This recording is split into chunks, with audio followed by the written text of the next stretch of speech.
नुकत्याच झालेल्या BVSS party अर्थात भारतीय वडार समाज संघर्ष पार्टीचे संस्थापक अध्यक्ष माननीय श्री कोळप्पा हनुमंत धोत्रे साहेब यांनी कोल्हापूर, सोलापूर, पुणे, पिंपरी चिंचवड लगेचच नाशिक दौरा पूर्ण केला। दरम्यान नाशिक येथील शासकीय विश्रामगृह येथे जमलेल्या भारतीय वडार समाज संघर्ष पार्टीच्या अनेक कार्यकर्त्यांकडून माननीय श्री कोळप्पा हनुमंत धोत्रे साहेबांचे स्वागत केले गेले। नाशिकमध्ये 133 जागा लढवणार आहेत। तो 133 पैकी आतापर्यंत आपली 74 उमेदवार आपल्या रिंगणात आहे।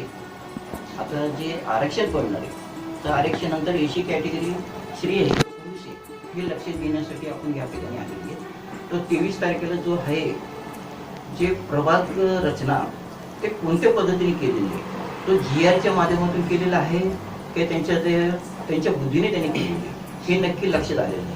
त्याच्यासाठी की भारतीय वडार समाज संघर्ष पार्टी ही त्या 15 आणि 14 याच्यावरती हरकती आम्ही दाखल केलेली की GR मध्ये त्यांनी सांगितलेले की रोड क्रॉस करणार नाही, नाले नदी ओलांडणार नाही, पण हे ओलांडून 14चे 15 मध्ये आलेले की अशा पद्धतीने हा महानगरपालिकेचा जो पद्धत आहे तो एकदम चुकीचा पद्धत आहे।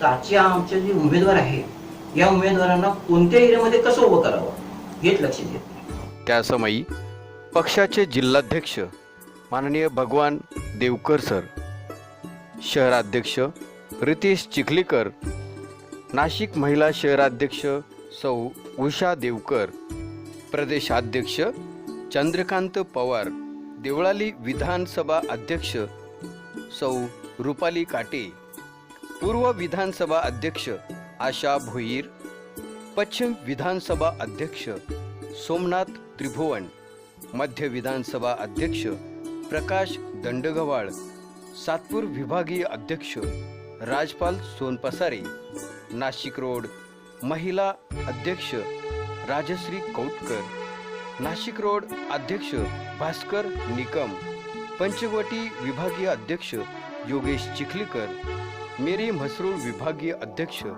मिलिंद चिखलीकर, शिडको विभागीय अध्यक्ष शीतल दंडगवाळ, तसेच सुनीता निकम, कमल वळवी, सोनाली आढाव, ओमप्रकाश विश्वकर्मा, माया त्रिभुवन, छाया वाघ, पार्थ देवकर, गोकुळ निकम इत्यादी कार्यकर्ते उपस्थित होते।